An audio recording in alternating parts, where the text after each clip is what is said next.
I'd rather play video games. Probably say at least 50 hours a week. I try to keep like a healthy balance. My bigger issue, just besides the time, was spending a lot of money, just spending and gambling in the games. I can't condemn a game for wanting to be addicted because that's kind of the point.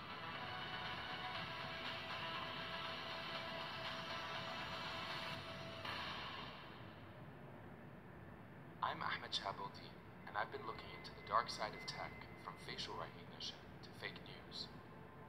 I wanted to understand how companies design addictive games that maximize profit. The global market for games grew from $70 billion in 2012 to $122 billion in 2017.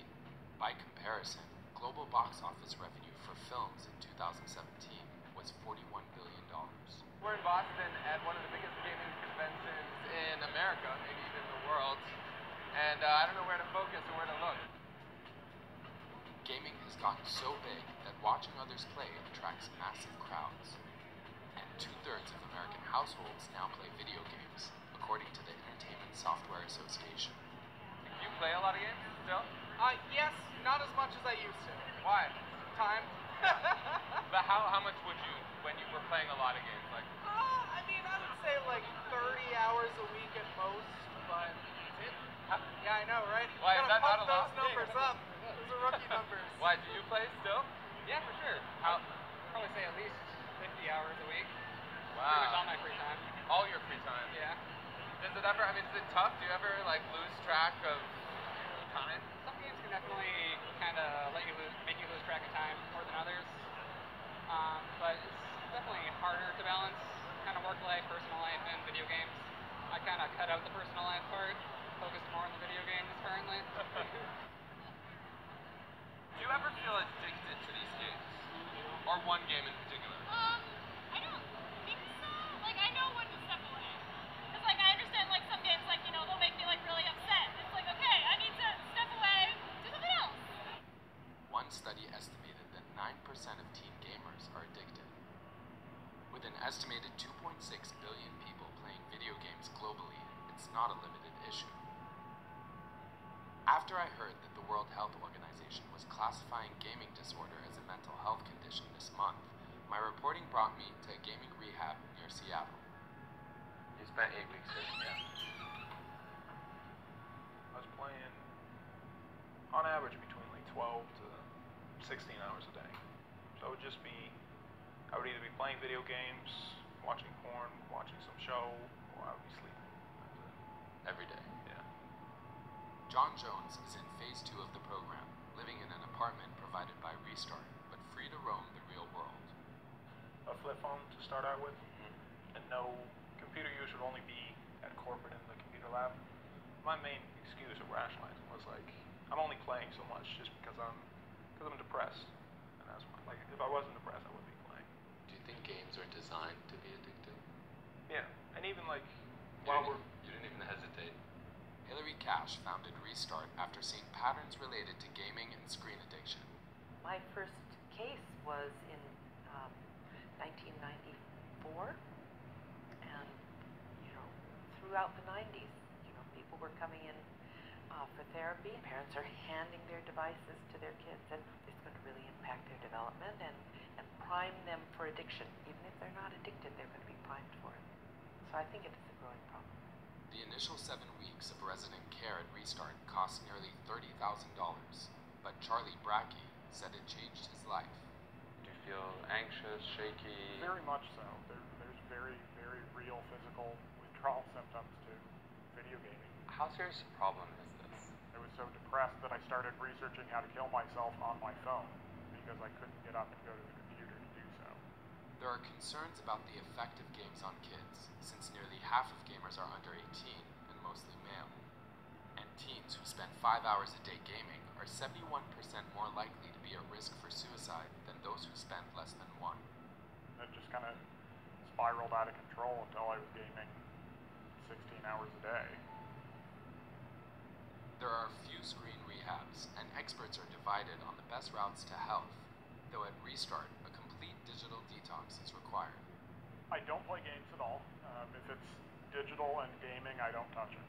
So I don't even allow myself, like, Sudoku on my phone. Gaming used to be all about personal computers and consoles. You'd buy a game outright and play it. Then smartphones came along. So the gaming industry went to what's called free-to-play, which basically you get the game and you can play the game. That's Bill Grosso, a gaming industry insider who founded Scientific Revenue to help companies maximize payments within their games. If you think about what a really bad game is, it's like the game that is completely non-addictive. Designing a good game is inherently trying to design something that people will want to come back to, will feel compelled to come back to. It's also helpful for making more money.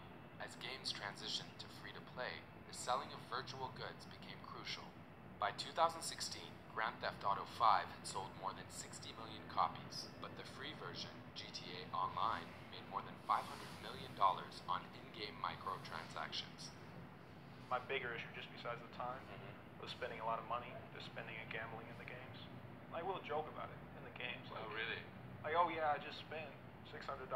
Yeah, they're getting their money. They're ripping us off. But we would joke about how they've designed the games to get you to play longer, get you to spend more money.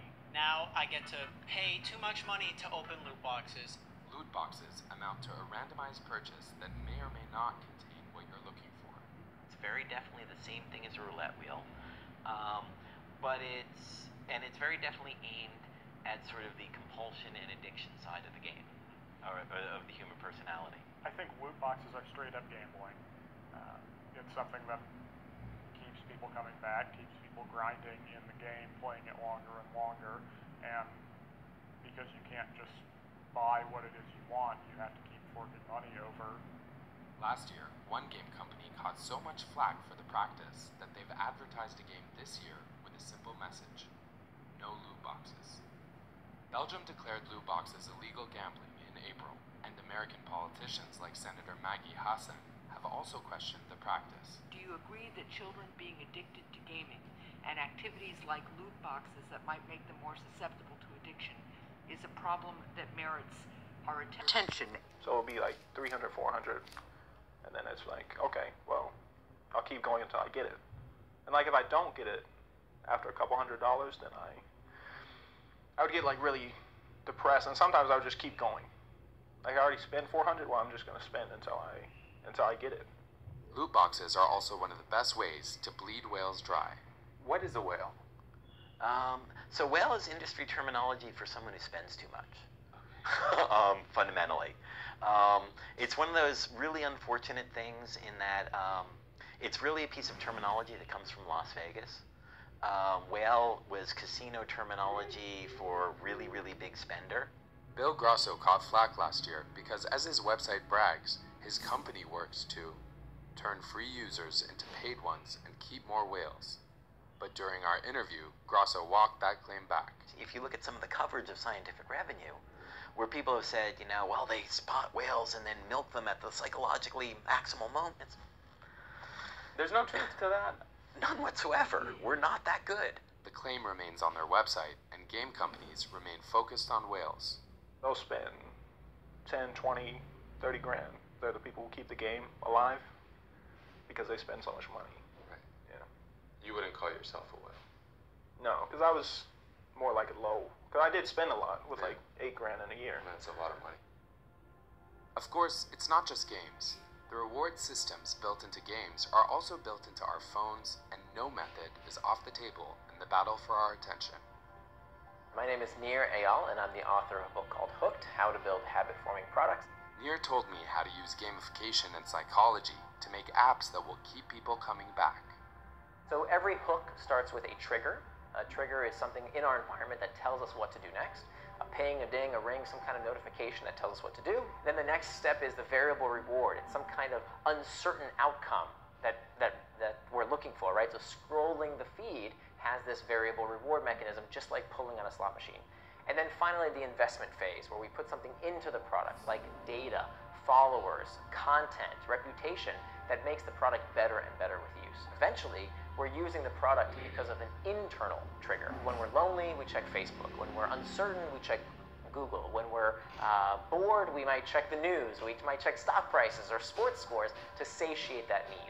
3 out of 4 American children have access to a smartphone, and nearly half of American parents believe their kids are addicted to mobile devices.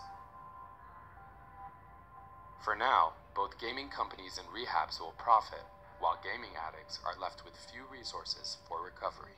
There's lots of evidence to support that contact with nature is actually very healing and reduces anxiety, helps people concentrate. So we have them out in nature quite a lot. What was your favorite part of being here, like physically? Yeah, I tried to diversify, because just not get caught up in like one thing and focus on that. Yeah. So I did, like most of the time was either spent with music. I started playing piano here. Like on Saturdays we'll just go out, walk through there, go on hikes and do different games. Just like outdoor games. I think a big part of it has been actually working on the past stuff and actually like being open and vulnerable and talking about emotions and just recognizing my emotions and just kind of being able to deal with them more, but also just I guess just that sense of kind of being a little sad about how much time has been wasted.